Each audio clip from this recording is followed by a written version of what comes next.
So this video is going to be a little bit of a rant, but a few days ago, Dee Snider from Twisted Sister criticized the concept of Metallica's no repeat weekend from their current tour, and he says that it's kind of self-serving. So I disagree with that, but I don't think the actual quote is that bad. I don't think he meant it as bad as it sounds, but yeah, this also brings up a bigger concept and a bigger discussion of what bands should play in their concerts. You have a lot of legacy bands playing old songs, and no new stuff, no deep cuts. But then you have people on the other side that only want them to play that because that's what the majority of the fans are paying to hear. So getting into what Dee Snider actually said. So he says, well, I wasn't aware they were doing that, and credit to them, but I think it's kind of self-serving, and it really only appeals to a small percentage of the crowd.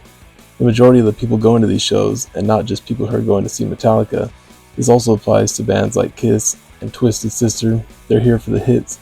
The percentage of people who know the deeper cuts and are willing to accept not hearing Enter Sandman one night, that's a very small bunch of people. That's true. I would say most people don't want to hear the deeper cuts, but there are people that do want to hear the deeper cuts, so it's a disservice to both groups of fans if you only want to play one or the other. He goes on to talk about how when Twisted Sister first reunited, they made a set list that had some deep cuts, and the people just didn't want to hear about it. They just didn't want to. They just didn't care.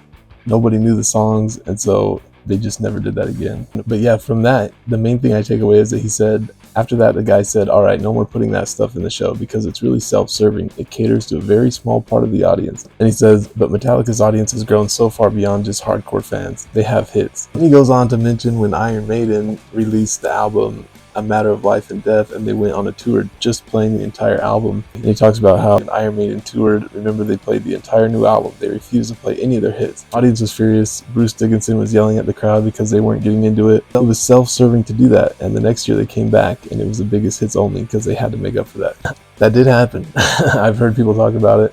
I actually, that's what I'm here to talk about. That's my rant. I appreciate bands like Iron Maiden doing something like that because it's so unique. That's why I appreciate Metallica doing the 2-night no repeat weekends because it's something different. Unfortunately, it's still most of the hits because Metallica has so many hits they can fill 2 nights up. At least it's something different, and it might influence people and other bands in the future to try something new, try something different. They're changing the landscape. You just never know what effect it'll have. So all this, we should just play the hits because we don't want the crowd to be dead. I mean, come on, I just think it's not self-serving. That's the problem I have with it. It's not self-serving.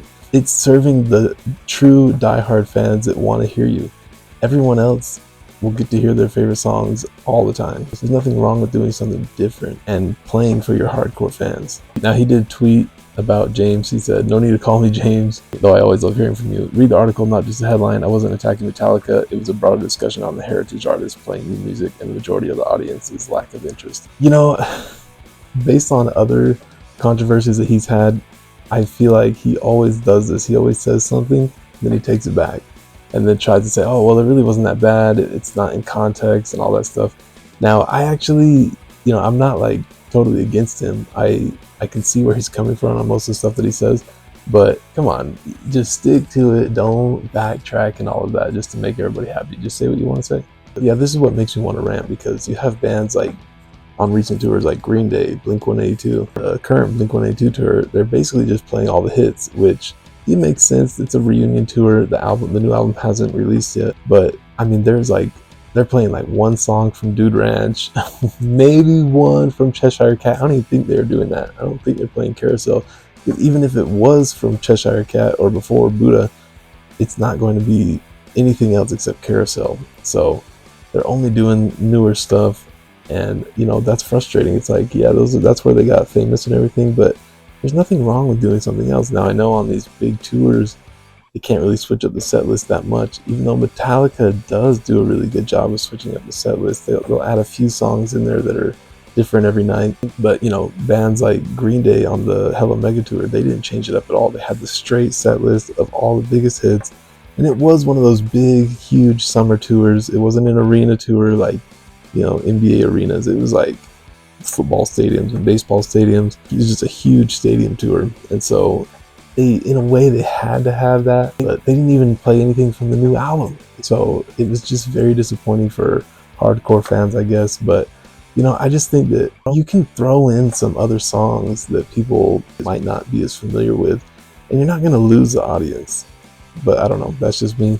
It's like I would be interested going to like if it's a band as well known as Green Day or something, it wouldn't matter if they're playing lesser known songs because you already know Green Day, you know who they are. It's not like you're just gonna leave. I wish more bands would take risks like Metallica. It's not even really a risk, it's just something new. It's exciting, it's different. I love that they're doing that. It's a cool concept.